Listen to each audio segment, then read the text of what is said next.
Welcome guys, this is Himanshu Singh. और आज है अपन यहाँ पे अपने द हिंदू कंप्लीट न्यूज़पेपर के एनालिसिस के साथ। ठीक है, आज की डेट है 25 दिसंबर 2021। तो आज हम देखेंगे हमारा द हिंदू कंप्लीट न्यूज़पेपर। ठीक है, न्यूज़ एनालिसिस करेंगे इसकी, जो जो इम्पोर्टेंट है बस उसी के बारे में पढ़ेंगे हम। ठीक है, तो यहाँ पे सबसे पहले आपको ओमिक्रॉन के बारे में दिया हुआ है, बाकी तो कुछ खास नहीं है। ठीक है, ये हेड्स एंड स्पीच, ये अभी उतना उसके ऊपर एडिटोरियल्स वगैरह आ जाएंगे, कोई उतना खास अभी इम्पोर्टेंट नहीं है। ठीक है, यहाँ पे देख सकते हैं आप, ये जो पहला वाला इम्पोर्टेंट आर्टिकल है, मतलब उतना खास नहीं है पर है। यहाँ पे क्या हुआ है कि ओमिक्रॉन के केसेस लगातार बढ़ते जा रहे हैं, तो बहुत सारे सेवरल स्टेट्स है जिसमें क्या हुआ है कि नाइट कर्फ्यू को लागू कर दिया गया है। ठीक है, उसके बाद यहाँ पे जो हमारा सेकंड चीज़ यहाँ देखने को मिली कि इंडिया में क्या टोटल 358 केसेस पाए गए किसके, ओमिक्रॉन वेरिएंट के। ठीक है, जिसमें से 183 को जो है हमारी जो मतलब मेडिकल रिसर्च टीम है, मतलब जो Indian council of medical research team है, उन्होंने मतलब जैसे वो कर दिया है। ठीक है, उसके बाद यहाँ पे मतलब जो केसेस है वो बढ़ते हुए लगातार दिखे जा रहे हैं, और वजह से 17 स्टेट्स है जहाँ पे इसके मतलब केसेस जो है कंफर्म हुए हैं। जैसे कि उसमें से कुछ है उत्तर प्रदेश, महाराष्ट्र, हरियाणा, मध्य प्रदेश एंड गुजरात, इनमें नाइट कर्फ्यू लगा दिया गया है। ठीक है, ये चीज़ें यहाँ पे भी।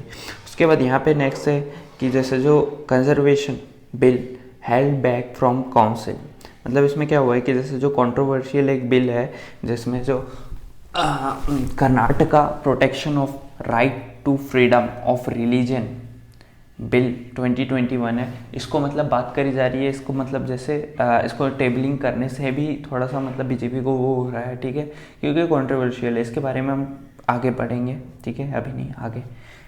ठीक है, चलो नेक्स्ट देखते हैं। यहाँ पे हमारे पेज नंबर 8 पे देखा जाए तो पेज नंबर 8 पे भी इम्पॉर्टेंट, उतने खास इंपॉर्टेंट आर्टिकल नहीं है। ये वाला एक जो है ये इम्पॉर्टेंट आर्टिकल है। इसमें क्या हुआ है कि सुप्रीम कोर्ट जो है हमारा, वहाँ पे एक अपील फाइल की गई है। अब अपील फाइल किस चीज़ के लिए की गई है, इसमें बात करी गई है जो हाई कोर्ट्स है हमारे, उनके बारे में। इसमें क्या है, हाई कोर्ट जो है उसमें क्या है, मतलब सब अलग अलग है, एक मतलब एक यूनिफॉर्म जुडिकल कोड नहीं है उसमें उसमें नॉन यूनिफॉर्म जुडिकल कोड है। कैसे कि मतलब जैसे जो अलग अलग स्टेट्स हैं उनके जो मतलब जैसे हाई कोर्ट्स है उनकी फ़ीस वगैरह अलग अलग है। ठीक है, और वहाँ पे जो डिसीजंस लिए जाते हैं सेम केस के लिए डिसीजंस भी बहुत बार अलग अलग लिए जाते हैं। ठीक है, ऐसी मतलब जो क्या है कि मतलब एक जैसे यूनिफॉर्म करने की बात करी जा रही है यहाँ पे। जैसे सेम, जैसे किसी ने कुछ किया है, जैसे किसी ने चोरी, तो उसी के लिए यहाँ पे जो है मतलब जैसे उसमें थोड़ा सा अलग सज़ा मिल जाती है। दूसरा जो है दूसरे स्टेट का जो मतलब जैसे जो हाई कोर्ट है उसके लिए मतलब अलग उसके लिए सज़ा मिल जाती है, अलग कंडीशन बन जाती है। तो ऐसा करके इस चीज़ के लिए बोला गया। और जो फ़ीस है, फ़ीस जो है वो भी अलग अलग है। जैसे जो हमारा मतलब जैसे जो दिल्ली हाई कोर्ट है उसकी फ़ीस अलग है, और जैसे जो अदर हाई कोर्ट्स है उनकी फ़ीस अलग अलग है। ये चीज़ें बोली गई यहाँ पे। तो उसी के लिए एक पिटिशन फाइल की गई जिसमें बोला गया कि यूनिफॉर्म जुडिकल कोड अप्लाई किया जाए सारे कोर्ट्स, सारे जो हाई कोर्ट्स हैं, और स्पेशली कौन से जो वर्चुअल कोर्ट्स होते हैं ना, वर्चुअल कोर्ट्स कौन से, मतलब जो कोर्ट्स लगाए जाते हैं ना उन सारे के लिए बोला जा रहा है इसमें कि मतलब जैसे जो मतलब क्या बोलना चाहिए एक तरीके से कि सभी के लिए समान एक तरीके से वो होना चाहिए। इसके लिए बात करी जा रही है यहाँ पे किस चीज़ के लिए, यूनिफॉर्म जुडिकल कोर्ट के लिए। ठीक है, आया समझ। नेक्स्ट देखते हैं। उसके बाद हम नीचे देखते हैं तो यहाँ पे भी सारा तो अभी इलेक्शन से ही मिल के चल रहा है। ठीक है, कुछ भी खास नहीं है इसमें। यहाँ पे एक इम्पॉर्टेंट आर्टिकल ये वाला है, इसमें क्या हुआ मतलब उतना खास इंपॉर्टेंट नहीं है पर है इम्पॉर्टेंट। इसमें क्या हुआ है कि जो हमारे यूनियन मिनिस्टर है उन्होंने क्या किया है, उत्तर प्रदेश में 8 हॉस्पिटल्स का इनॉग्रेशन किया है। 8 जो हॉस्पिटल्स है जिसकी क्षमता 50 बेड्स तक की है, और ये इंडिपेंडेंट आयुष हॉस्पिटल्स है। ठीक है, इनका वहाँ पे क्या किया गया, इनॉग्रेशन किया गया। और जैसे इसके लिए मतलब क्या किया, कितने करोड़ रुपीज़ का मतलब जैसे बजट प्रोवाइड किया गया, तो 553 करोड़ रुपीज़ का इसके लिए बजट प्रोवाइड किया गया। ठीक है, बाकी यहाँ पे फिर क्या है, इतनी ही चीज़ें इंपॉर्टेंट थी। बाकी तो फिर यहाँ पे ये जो है ये आप देख सकते हैं इलेक्शंस वगैरह से रिलेटेड है। ठीक है, उसके बाद हम नीचे जाए तो यहाँ पे कुछ उतना खास है नहीं। ठीक है, ड्रग वगैरह और ये सारी चीज़ें के बारे में उतना कुछ भी इम्पोर्टेंट नहीं है उतना। हम वर्ल्ड सेक्शन में आ जाए, वर्ल्ड सेक्शन में भी कुछ भी इम्पोर्टेंट नहीं है। बस यहाँ पे बताया गया Omicron ground 3000 Christmas flights globally. ठीक है, और मतलब उतना कुछ खास नहीं है यहाँ पे। 40 kills 150 injured as fire rips through ferry in Bangladesh. Bangladesh की मतलब इंडिया से रिलेटेड कुछ भी नहीं है यहाँ पे। यहाँ पे और एक और चीज़ है कि यूएस ने क्या किया है कि जैसे बैन कर दिया है कहाँ से, साउथ अफ्रीका से जो फ्लाइट्स वगैरह आने वाली है उन पर बैन कर दिया गया है, ठीक है। और बाकी कुछ भी नहीं है, ठीक है, इंपॉर्टेंट। बाकी बिजनेस सेक्शन में भी कुछ नहीं है, बस यहाँ पे बिजनेस सेक्शन में एक चीज़ बताई गई है कि जो हमारा जैसे जो फाइनेंशियल ईयर रहेगा 2023 मतलब 23 वाला, हाँ 2023 वाला, उसमें क्या है कि ग्रोथ देखी जाएगी हमारी, जो मतलब जीडीपी है उसमें ग्रोथ देखी जाएगी। ग्रॉस डोमेस्टिक वो जो है हमारी उसमें ग्रोथ देखी जाएगी 8.2%। और उसमें भी बहुत सारे डाउन साइड के रिस्क है, उसके साथ में इतनी ग्रोथ देखी जाएगी, ये बोला गया, ठीक है। बाकी कुछ भी खास इंपॉर्टेंट नहीं है, ठीक है।